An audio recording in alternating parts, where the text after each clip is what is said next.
名侦探暴力逼供，判处5平民死刑，却放走凶手。他是虐待无辜的冤狱王，也是日本警界不敢提起的最大污点。视频最后你会看到老天是如何收拾他的。我是左手响指的 Loki， 片尾彩蛋有推理谜题，这期的谜题非常难，你能解答吗？答案下期公布，记得看到最后哦。今天我就给大家聊一聊日本司法史最大的污点——日本冤案之王红林麻雄。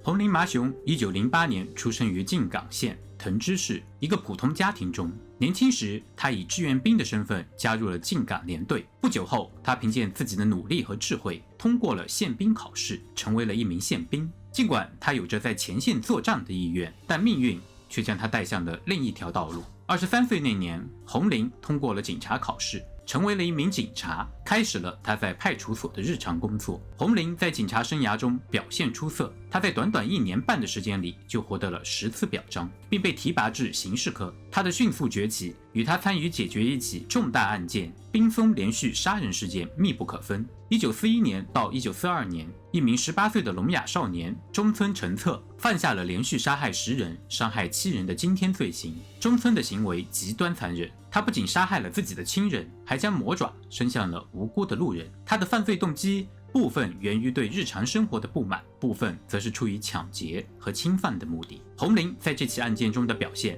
使他的名字为世人所知。当时他只是警察局的一名巡查部长，但他在解决案件后被授予了搜查功劳奖章。然而有很多人质疑红林在此案中的真实贡献。他曾在对犯人的检查中出现了非常多的失误，并错误地把真正的凶手排除了嫌疑。尽管如此，他仍然被选为表彰对象。这背后的原因与警察组织内部的利益和形象塑造有直接的关系。这些内部腐败的问题为后来的冤假错案提供了可怕的温床。1948年11月29日，在静冈县幸浦村，住在海岸附近的秋元一家忽然失踪。这个家庭的成员有34岁的丈夫、28岁的妻子、5岁的大儿子和1岁的小儿子，4个人全部都下落不明。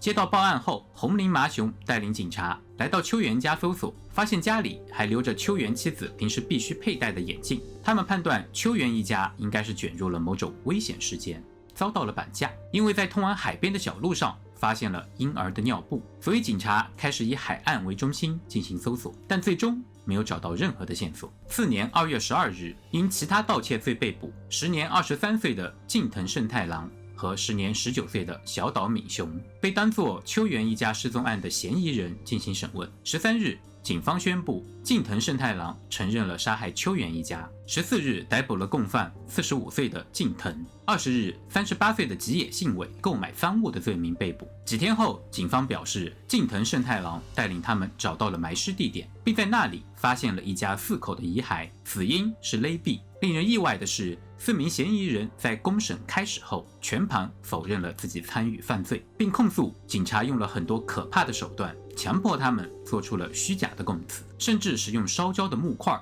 压在了他们的手上和耳朵上。1950年，第一审的静冈地方法院驳回了4人的无罪上诉，认定近藤胜太郎、小岛先生、近藤细平3人共谋实施犯罪杀人，判处死刑。吉野以明知是赃物仍然购买为由，判处有期徒刑1年及罚款1000日元。不服的4人继续向东京高等法院提出上诉，但同样被驳回。于是他们抱着最后的希望向最高法院提起上诉。谁也没想到，在这里他们看到了真正的正义。最高法院以有严重事实错误的嫌疑为由，将审理送回高等法院。在一审和上诉审判中，发现遗骸的过程被作为唯一有罪证据。4名受害者的遗骸被认定是近藤胜太郎带领发现的，但实际上近藤胜太郎被带领寻找埋尸地点时，那个地方事先已经插上了一根带有标记的棍子。1959年，东京高等法院对发掘尸体的经过和许多证据提出了质疑，并判处4名被告全部无罪。1963年，警方提出上诉，但被驳回，4人终于被认定为无罪。但遗憾的是，含冤入狱11年的近藤胜太郎并没有等到证明他清白的时刻。他于1959年8月因为慢性病在监狱去世，享年34岁。如果没有被冤枉，或许他那时已经为人夫、为人父了吧。当然，被红林影响一生的人绝对不止他们4个。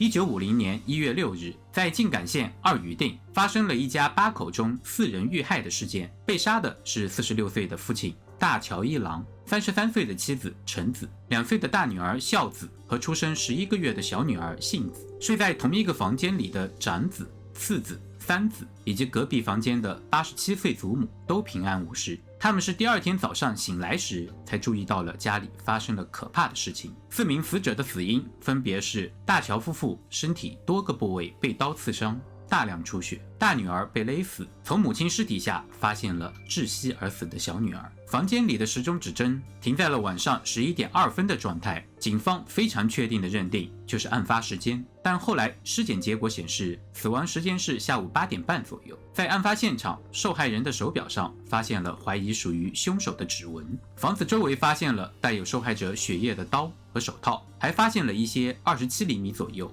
不属于这家人的鞋印。第一个赶到的山崎兵八警探在现场附近调查时，发现一位可疑的男性居民。在询问情况时，山崎总感觉到这个人非常的不自然。他还发现这个男人左手拇指受伤。山崎把这个可疑男子的信息上报了警察局。出乎意料的是，2月23日，山崎警探负责调查的一名偷过3次内衣的18岁男生须藤满雄，被现在声名大噪的红林麻雄盯上了。最终以杀人事件发生时没有不在场证明为由，按杀人案嫌疑人的罪名逮捕了须藤。山崎警探多次找到红林，告知自己认为拇指受伤的男性居民才是真凶，而红林的态度是当作什么都没有听到。后来一位警察同事有提到，自己看到手指受伤的男性的妻子把装有现金的信封递给了红林。不出意料的，须藤遭受了红林和手下的酷刑审判，被迫承认了自己没有犯下的罪行。山崎警探并没有放弃须藤，千方百计查到了须藤在案发时确实拥有不在场证明，并迅速向红林报告。但红林断定须藤是个推理小说迷，模仿了当时上映的悬疑电影《杀人调色刀》里的杀人轨迹，拒绝承认山崎警探找到的不在场证明。1950年3月12日，警方以抢劫杀人罪起诉了须藤。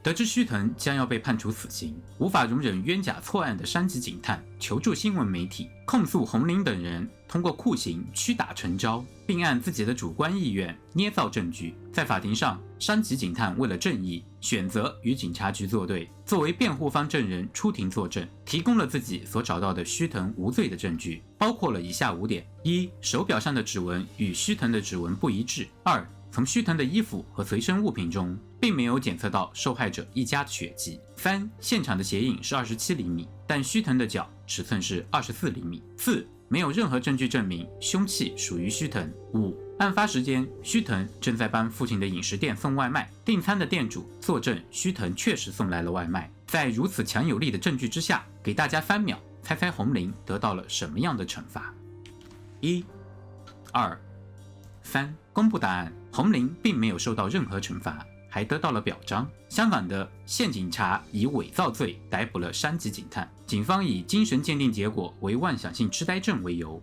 不予起诉他，但山崎仍然被处以免职处分。山崎的正义彻底被粉碎了。1950年11月27日，静冈地方法院判处须藤死刑。须藤提出上诉，但于次年9月29日被驳回，维持死刑审判。和上一个案件一样，1953年11月27日，最高法院决定将重审此案。须藤在1956年9月20日被判无罪。须藤最终于2008年去世，享年77岁。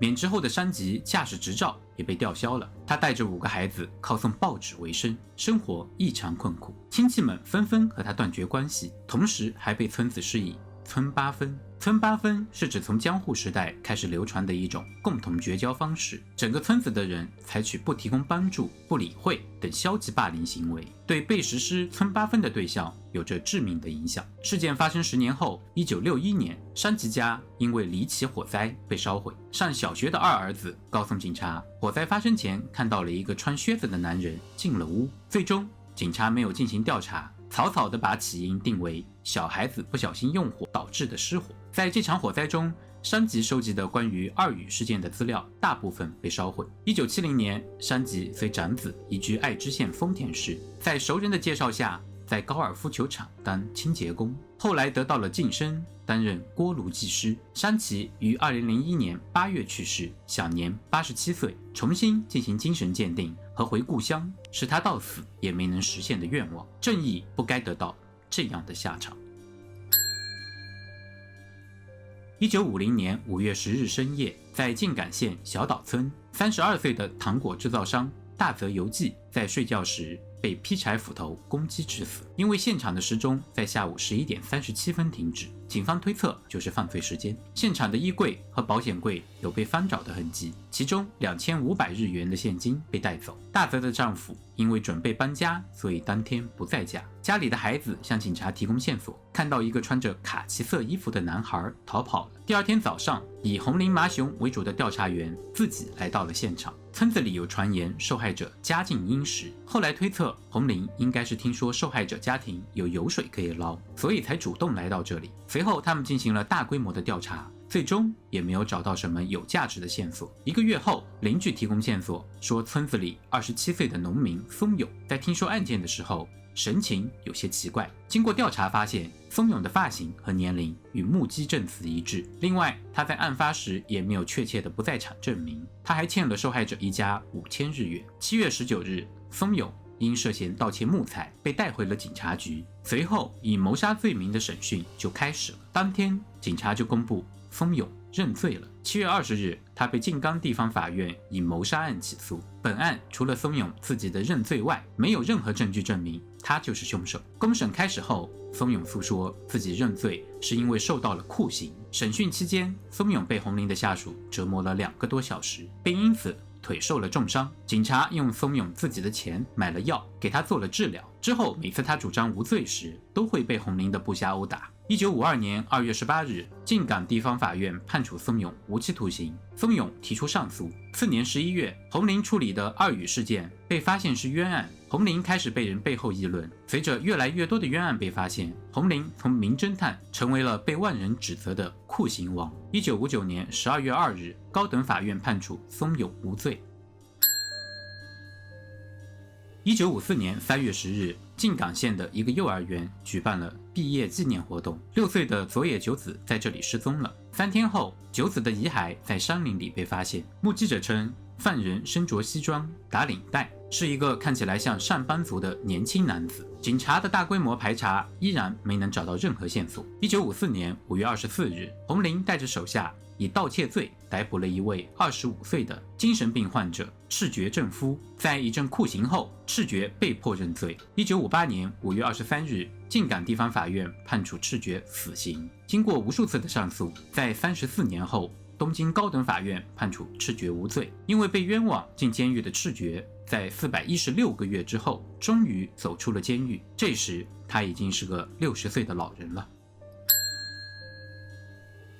在前3起案件平息之后，红林麻雄接受了调查。调查发现，红林多年来一直命令自己的下属用以下酷刑对无辜的人进行逼供：一、长时间的殴打，如果倒下就扯住头发，让被害人站起来继续殴打；二、把烧焦的筷子压在耳朵和手上；三、用手指伸进受害人的鼻子，拖着受害人走来走去；四、在审讯期间不让受害人上厕所。另外，红林为了配合自己编造的故事，还伪造证据和认罪书，并且收受真凶的贿赂。查明事实以后，日本警界为了面子，让红林降级为交通巡视员。在更多的案件被发现是冤案后，1963年7月，被逼到绝境的红林自愿辞职。2个月后的1963年9月，红林就像天谴一样死于脑出血。在红林死后的23年后，法院确定以红林为主解决的凶杀案全部是冤案。至此，红林名正言顺地成为日本警察史上的最大污点。但让人愤怒的是，那些被他冤枉和牵连的人，却要用无辜的一生去为他的谎言负责。上期谜题答案：凶手使用了麻醉药，他与被害人一起钓鱼，在下午3点离开时用麻醉药使被害人睡着了，随后离去。不久后，被害人从昏睡中醒来，想爬起来时，因为身体摇晃站不稳，导致小船翻船，落水溺死。时间正是下午5点钟左右，而此时凶手已在开往 K 市的电车上了。接下来是谜题时间，你能解开谜题吗？一个单身音乐家从外边回到家里，在2楼房间里练习小号时，忽然室内发生了爆炸，音乐家当场死亡。警察在现场发现窗户玻璃碎片里还掺杂着一些薄薄的玻璃碎片，可能是乐谱架旁边的桌子上装着火药的一个玻璃杯发生了爆炸。奇怪的是，室内并没有火源，也找不到定时引爆装置的碎片。如果不是定时炸弹，为什么引爆的时间那么准确呢？根据邻居的供词，爆炸前死者是在用小号练习吹奏高音曲调，于是警察马上就识破了案犯的手段。那么请问，你知道炸弹是如何被引爆的吗？把你的答案写在评论区，答案会在下期视频公布。如果你还想看更多视频，推荐观看这边的视频，点击小铃铛订阅是对我最大的支持。我是 Loki， 我们下期再见。